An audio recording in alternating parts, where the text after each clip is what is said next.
এ প্রশ্নটা মাননীয় প্রধানমন্ত্রীর কাছে। মাননীয় প্রধানমন্ত্রী, আপনারা দেখেন আপনাদের সন্তানরা ভালো নাই, আপনাদের সন্তানরা একটা যৌক্তিক দাবি নিয়ে মাঠে নেমেছে। সেই দীর্ঘ 12 বছর এই যুক্তিটা মাঠে চালিয়ে আসছে, ঘাম ঝরিয়েছে, মার খেয়েছে, তারপরেও মাঠ ছেড়ে যায় নাই। কিন্তু আপনার উচিত এই দাবিটা বাস্তবায়ন করতে। যেহেতু 2018 সালে নির্বাচনী ইশতেহারের 33 নম্বর পাতায় আপনি বলেছিলেন, আপনি কথা দিয়েছিলেন যে আপনি আমাদেরকে এই দাবিটা, আমাদের যথার্থ এই দাবিটা আপনারা বাস্তবায়ন করবেন। তো সেই জায়গা থেকে আপনারা কেন এখনো সেই দাবিটা বাস্তবায়ন করলেন না? আমার প্রশ্ন।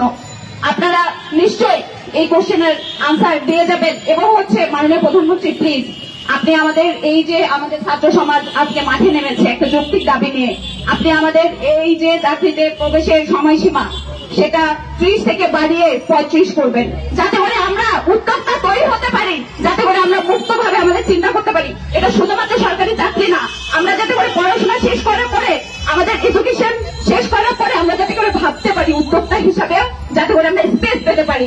আমরা যাতে করে ওখানে যদি আমরা কোনো সরকারি চাকরিতে সার্ভ করতে চাই এবং সেখান থেকে যদি মনে হয় যেন আমরা বেসরকারি চাকরিতে এখন সার্ভ করবো, সেটাও যাতে করতে পারি। আবার আমরা যদি মনে হয় যেন বেসরকারি চাকরি আমার ভালো লাগছে না, আমি এখন উদ্যোক্তা হব, সেই জায়গা থেকেও যাতে করে আমাদের একটা জায়গা ক্রিয়েট হয়, সেই জিনিসটা আপনি অবশ্যই দেখবেন। তো এই বলে আমি আমার বক্তব্য শেষ করছি। ধন্যবাদ সবাইকে।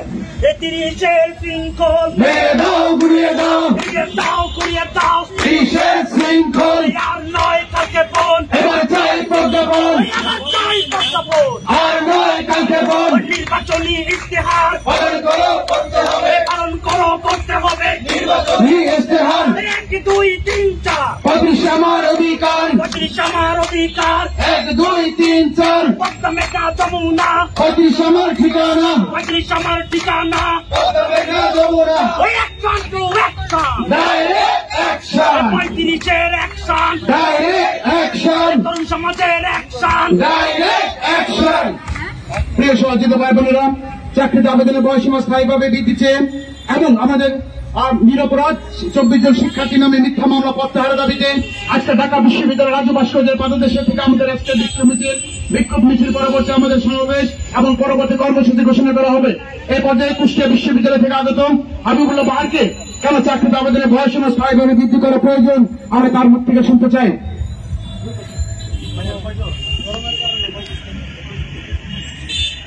বিসমিল্লাহির রহমানির রহিম।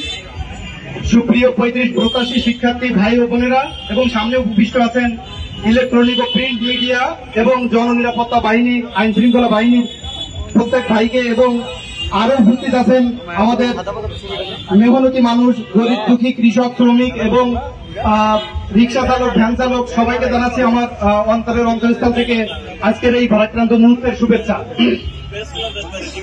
আমি